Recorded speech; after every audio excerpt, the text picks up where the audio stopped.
3200 km, c'est l'échelle colossale du mur projeté le long de la frontière sud. Donald Trump a lancé ce chantier dès sa présidence aux États-Unis, provoquant la surprise générale et d'intenses débats techniques à travers le pays. La distance couvre l'équivalent du trajet entre l'océan Pacifique en Californie et la côte atlantique en Caroline du Nord. Pourquoi la construction impose-t-elle des normes aussi strictes pour une telle structure ? À première vue, l'installation ressemble à une simple clôture.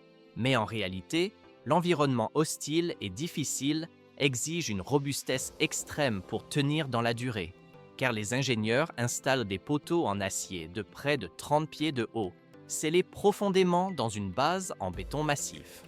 On peut remarquer l'alignement rigoureux des montants métalliques qui créent une barrière d'apparence infranchissable face aux éléments. La suite devient plus complexe avec la logistique du terrain accidenté. C'est ainsi que se dévoilent les secrets de fabrication de cette immense structure d'acier. 851 000 tentatives illégales ont été enregistrées par les agents des douanes pour la seule année 2019. Pendant des décennies, la frontière sud agissait techniquement comme une porte laissée entrouverte. Pourquoi bâtir des clôtures massives ? Une réponse physique devenait inévitable face à l'ampleur du problème. Dès les années 90, le président Bill Clinton a lancé la construction des premiers obstacles pour tenter d'endiguer les flux. George W. Bush et Barack Obama ont ensuite étendu ce réseau existant. À première vue, le dispositif semblait dissuasif, mais en réalité, ces structures de quelques mètres de haut restaient faciles à escalader ou à couper. On peut remarquer la vulnérabilité de cette conception initiale face aux intrusions. Mais tout allait se durcir. En 2016, Donald Trump a fait de l'idée du mur un axe politique central. L'infrastructure prenait une nouvelle direction. 1930 000, c'est la distance vertigineuse que devait couvrir cette barrière massive le long de la frontière. L'objectif initial imposait la construction d'un mur en béton solide et continu sur le tracé. Cependant, le département de la sécurité intérieure a bloqué ce projet pour une raison opérationnelle cruciale. Mais ce n'est que le début. Pourquoi rejeter une fortification en béton apparemment idéale ? On pourrait penser que l'épaisseur du matériau garantit une sécurité maximale pour la structure. Mais l'absence de visibilité empêcherait les agents de patrouille de surveiller les mouvements de l'autre côté. On voit alors s'imposer le design final composé de hauts poteaux en acier, appelés bornes, qui restent robustes et transparents. À première vue, l'arpentage des terres semble être une routine, mais en réalité, c'est une analyse critique de sols changeants. Les ingénieurs affrontent le sable mou du désert, qui risque de s'affaisser, et l'argile humide près du fleuve Rio Grande. La suite devient plus complexe face aux montagnes rocheuses de l'Arizona et de la Californie, dures comme du béton naturel. Ils doivent mesurer l'élévation et forer des échantillons pour tester la stabilité du sol, car chaque type de terrain exige un calcul précis de la profondeur des fondations. C'est pourquoi cette étude géologique détermine intégralement la conception de la base et la structure du mur qui suit. 30 pieds de hauteur, c'est l'élévation impressionnante qu'atteignent les poteaux en acier dressés pour la structure du mur dans le désert. Pour installer ces montants massifs, la première étape majeure consiste à creuser les fondations avec une rigueur absolue. À première vue, cela semble être une simple opération de terrassement, mais en réalité, c'est l'une des phases les plus chronophages et laborieuses de tout le projet. Les équipes de construction doivent ouvrir une tranchée continue de 24 à 32 pouces de large et de 6 à 10 pieds de profondeur, dimensionnée pour maintenir chaque poteau face aux vents violents et aux dommages potentiels. Dans les zones de sable mou, les excavatrices et les bulldozers creusent la tranchée avec une relative facilité. Pourquoi la progression ralentit-elle drastiquement sur la majorité du tracé frontalier ?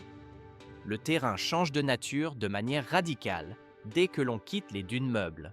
La ligne traverse des sols rocheux durs où le granit et les roches sédimentaires affleurent juste sous la surface, rendant les machines d'excavation classiques totalement inutiles. On peut remarquer comment les brises-roches hydrauliques montés sur de lourdes excavatrices, martèlent et fissurent la roche sans arrêt pour arracher de gros morceaux du sol. Une fois la tranchée grossièrement ébauchée, une trancheuse spécialisée entre en action avec précision mécanique. Ces machines de haute puissance fonctionnent généralement avec des moteurs diesel de 250 à 400 chevaux, ce qui leur permet de couper à travers le sol dur à une vitesse constante et inexorable. Mais ce n'est que le début du profilage. La trancheuse avance pour creuser plus profondément et redresser les parois verticales, tandis que ses dents broient simultanément tout reste de sol et de roche. On voit comment un système de convoyeur à l'arrière évacue constamment les matériaux meubles hors de la tranchée, laissant le fond plat et régulier, car ce nettoyage continu garde la zone parfaitement propre et prête pour le bétonnage imminent.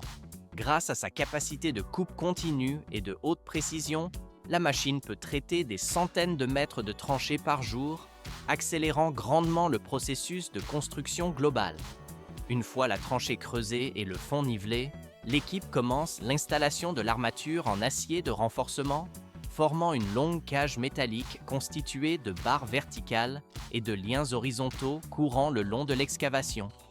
La suite devient plus complexe pour assurer la stabilité définitive. C'est pourquoi, juste après la pose de l'armature, une couche de béton armé d'environ 10 à 20 cm d'épaisseur, soit 4 à 8 pouces, est coulée par-dessus le ferraillage. Le mélange crée une base plate, stable et solide où les panneaux d'acier pourront être placés sans s'enfoncer ni s'incliner sous leur propre poids. On peut observer le béton se lier étroitement avec la cage en acier à l'intérieur pour former un bloc de fondation continu et massif. Cette union augmente considérablement la résistance du mur aux forces de traction et de torsion face au vent du désert, et la structure est prête pour la suite. Entre 250 et 400 kg, c'est le poids massif de chaque poteau en acier qui arrive sur le site une fois les fondations prêtes. Ces éléments principaux du mur sont des tubes creux, de forme carrée ou ronde, s'élevant à une hauteur de 26 avec une épaisseur de paroi de 10 mm. Pourquoi les ingénieurs optent-ils pour une structure vide plutôt que pleine?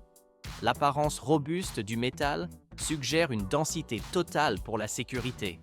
Mais cette conception creuse réduit considérablement la charge lors du transport, tout en permettant de couler du béton à l'intérieur plus tard pour renforcer la structure si nécessaire. Les camions lourds acheminent ces pièces depuis l'usine, empilées en couches strictes et sécurisées par des sangles en acier pour empêcher tout glissement durant le trajet.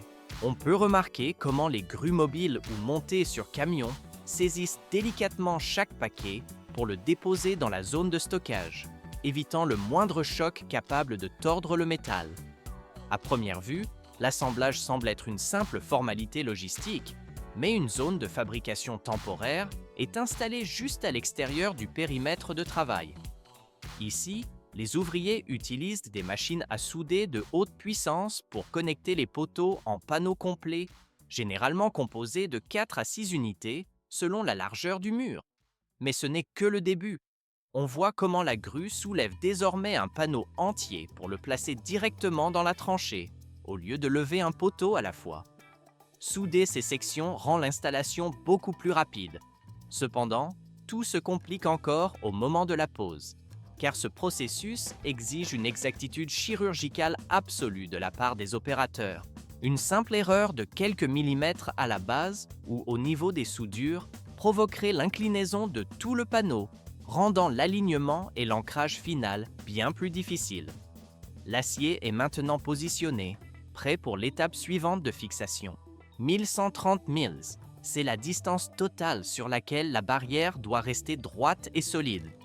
Une fois les panneaux d'acier soudés ensemble et amenés à la tranchée, le chantier aborde ce que beaucoup considèrent comme l'épine dorsale du projet. L'installation des murs, leur alignement et le coulage du béton déterminent la rectitude et la durée de vie de l'ouvrage. De grandes grues mobiles ou montées sur camions soulèvent lentement chaque panneau, pesant des centaines de kilogrammes pour le décoller du sol. Pourquoi 2 ou 3 ouvriers maintiennent-ils obligatoirement des cordes de guidage au sol? À première vue, la puissance de la grue semble suffire, mais la physique impose cette précaution. Comme chaque panneau mesure près de 9 mètres, soit environ 30 pieds de haut et de long, il agit comme une voile géante. Une simple rafale de vent peut le faire osciller dangereusement, obligeant l'équipe à travailler avec l'opérateur pour positionner la charge au-dessus de la tranchée. Une fois descendu, les ingénieurs utilisent des niveaux laser, des niveaux à bulles et des lignes de tension pour la tâche critique. L'alignement semble simple, mais en réalité, il garantit que chaque panneau se tient parfaitement à la verticale le long du tracé. La suite devient plus complexe. Une inclinaison de quelques degrés causerait des brèches ou un mur tordu, affaiblissant l'ensemble. On peut remarquer l'attention portée aux détails, pour ne pas ruiner l'apparence de la structure. Lorsque le panneau est en position exacte, les travailleurs soudent temporairement sa base aux ancrages en acier ou aux cadres de support déjà placés. Ces soudures stabilisent le métal contre le vent ou les chocs en attendant le béton. Des manœuvres précises amènent les camions toupies ou les pompes à béton jusqu'au bord de la tranchée ouverte. Cette étape est urgente pour stabiliser les panneaux et empêcher tout basculement dû aux rafales de vent ou aux chocs accidentels. Le béton frais coule directement autour de la base, comblant l'espace vide entre l'acier et la terre brute. On peut remarquer comment la matière grise enveloppe progressivement le métal, mais ce n'est que le début de la solidification. Pourquoi les équipes insèrent-elles des outils vibrants et des tiges de bourrage dans le mélange encore liquide? Le remplissage visuel de la fosse pourrait sembler suffisant pour maintenir le mur en place. C'est pourtant la seule méthode pour éliminer les bulles d'air et garantir que le béton presse intimement contre chaque surface du poteau. Une liaison solide se forme ainsi entre le métal et la fondation. En durcissant, le matériau agit comme une encre dissimulée, verrouillant fermement le bas du panneau dans le sol. Cette masse compacte accroît la résistance aux forces de traction et aux vibrations. La suite devient plus complexe selon le terrain. Dans les zones clés, comme près des routes ou sur des sols meubles, le processus semble simple, mais en réalité, il exige une extension structurelle. Les ouvriers ajoutent une couche supplémentaire, s'étendant sur environ 5 pieds vers l'extérieur du mur. Cette large semelle répartit le poids des panneaux pour éviter l'affaissement ou l'érosion après de fortes pluies. On voit comment cette dalle de béton complique la tâche de quiconque tenterait de creuser sous le mur. Tout se complique encore pour les tentatives d'intrusion, car au lieu de traverser de la terre meuble, il faudrait briser une épaisse couche de roches artificielles avant d'atteindre les poteaux. Cela rend le travail extrêmement pénible et long pour un intrus. L'ouvrage est désormais solidement établi. Un jet d'eau à haute pression percute la surface des panneaux d'acier dès leur fixation temporaire en place.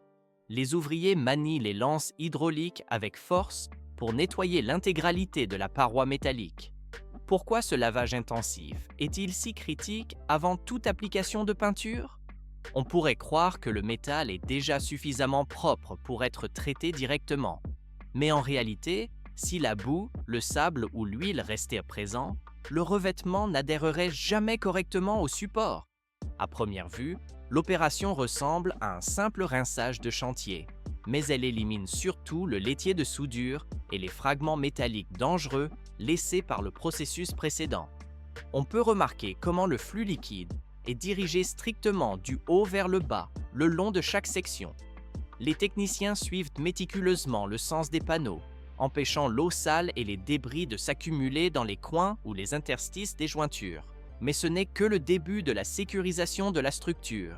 C'est grâce à cette étape rigoureuse que le futur revêtement anti-rouille pourra se fixer uniformément sur l'acier. On voit comment la surface parfaitement nue garantit une liaison ferme avec la peinture protectrice appliquée ultérieurement. Cette méthode maximise la durabilité du mur et sa résistance à la corrosion face à l'environnement hostile du désert. La paroi est désormais prête à recevoir son traitement final, sans risque.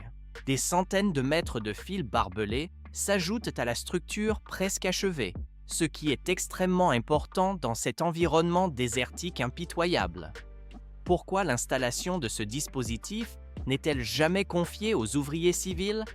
On pourrait supposer que c'est une tâche de construction standard.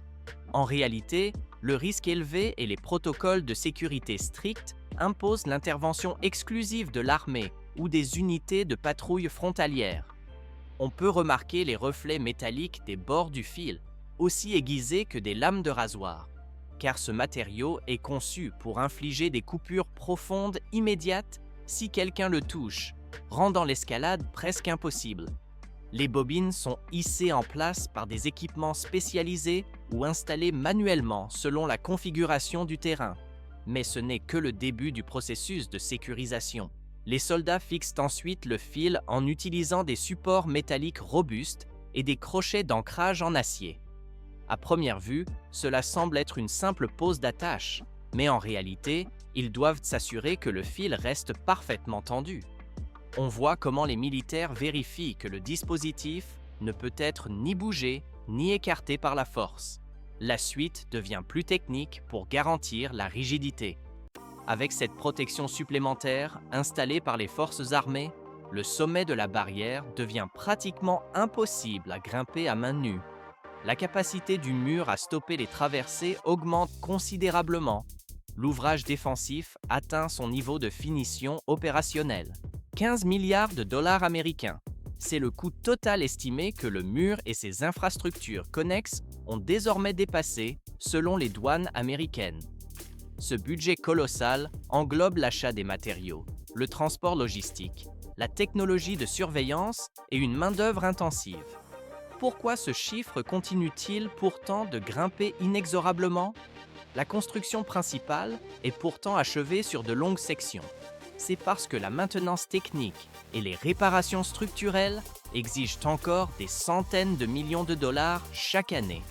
À première vue, les centaines de nouveaux kilomètres de clôture semblent infranchissables, mais en réalité, les cartels trouvent toujours des moyens de contourner l'obstacle. L'ouvrage parvient toutefois à ralentir la vitesse des traversées illégales et à disperser les points de passage, permettant à la patrouille frontalière de mieux contrôler la zone. On peut remarquer comment la barrière d'acier tranche brutalement à travers l'écosystème désertique fragile et la région du fleuve Rio Grande. Mais les conséquences techniques ne s'arrêtent pas là. Les experts soulignent que la structure bloque physiquement les mouvements naturels de la faune sauvage. La suite devient plus complexe. On voit comment les fondations en béton interfèrent également avec l'écoulement naturel des eaux souterraines et de surface. C'est ainsi que le mur offre certains avantages tactiques, tout en demeurant une solution imparfaite où la lutte continue. 12 milliards de dollars américains, c'est la somme colossale investie, non seulement pour ériger une barrière physique, mais aussi pour moderniser l'ensemble des systèmes d'alerte d'urgence. Pourquoi le Japon a-t-il décidé de construire une telle fortification sur près de 400 km le long de la côte du Tohoku? On pourrait penser qu'il s'agit de protéger les infrastructures matérielles contre les inondations ordinaires. Mais ces murs ne sont pas conçus pour sauver des bâtiments. Ils doivent stopper des murs d'eau destructeurs pour offrir de précieuses minutes aux populations avant l'impact. Cette ligne de défense traverse sans interruption les préfectures d'Aomori, Iwate, Miyagi et Fukushima, formant le bouclier le plus unifié de l'histoire du pays. Mais ce n'est que le début de l'opération. Les équipes de construction ont d'abord dû dégager le tracé exact, retirant les débris d'anciennes maisons et les pipelines endommagés par les catastrophes passées. On peut remarquer comment les engins lourds préparent le terrain, tout en érigeant des stations de mélange de béton et des systèmes de drainage temporaires. Ces installations permettent aux travaux de se poursuivre sans relâche, même durant la saison des pluies intenses. À première vue, le sol sablonneux du littoral semble prêt à accueillir la structure, mais en réalité, il est trop instable pour supporter un tel poids sans renfort majeur. Les ingénieurs forennent alors le sol pour des études détaillées, avant d'enfoncer des pieux en acier ou en béton jusqu'à 80 pieds de profondeur. Ils ajoutent ensuite des couches de pierres concassées et de sable compacté pour stabiliser la surface. La suite devient plus complexe. Une fois le sol sécurisé, les excavatrices creusent d'immenses fosses de fondation, atteignant parfois plus de 20 mètres de profondeur dans la terre. Près du rivage, des bâtardeaux étanches retiennent l'eau de mer, permettant de couler une base en béton armée extrêmement large. On voit comment les ouvriers assemblent ensuite de hautes cages d'armature en acier conçues en laboratoire pour résister aux pressions extrêmes et empêcher le basculement. Le béton est pompé section par section dans les coffrages, chaque bloc de plusieurs dizaines de mètres étant inspecté rigoureusement avant d'être relié au suivant pour former une barrière continue. Le processus ne fait que prendre de la vitesse. Sur la face tournée vers l'océan, des tétrapodes et des blocs spéciaux sont empilés pour dissiper l'énergie cinétique des vagues avant qu'elles ne frappent le mur de 45 à 50 pieds de haut. Certains segments intègrent des surfaces en gradins ou inclinées pour briser la montée des eaux. Côté terre, le drainage empêche l'accumulation d'eau de pluie derrière la paroi, tandis que des passerelles et des routes sont aménagées au sommet pour l'accès public. Pour les zones nécessitant une résistance maximale, des grues soulèvent des panneaux de béton préfabriqués pour les fixer sur la face externe. Ces blocs s'imbriquent hermétiquement pour former une armure uniforme contre l'érosion marine constante. La structure renforcée est désormais prête à résister à des décennies d'assaut du Pacifique sans faiblir. 2 ouvrages colossaux s'élèvent désormais pour contrer les éléments avec une robustesse inégalée. Le mur frontalier massif des États-Unis et les barrières anti-tsunami vertigineuses du Japon représentent les plus grands murs jamais bâtis par l'ingénierie moderne. Pourquoi une telle démesure est-elle nécessaire dans la construction? La réponse réside dans l'ampleur du péril. C'est la détermination inébranlable de l'humanité à se protéger contre les menaces les plus graves qui dictent cette échelle monumentale. À première vue, ces structures semblent être de simples séparations statiques, mais en réalité, elles agissent comme des boucliers dynamiques. On peut remarquer comment les digues japonaises brisent l'énergie de l'océan, tandis que l'acier américain traverse les étendues arides. Mais ce n'est que le début de leur fonction protectrice. Ces gardiens de béton et de métal restent en place, assurant leur rôle défensif permanent.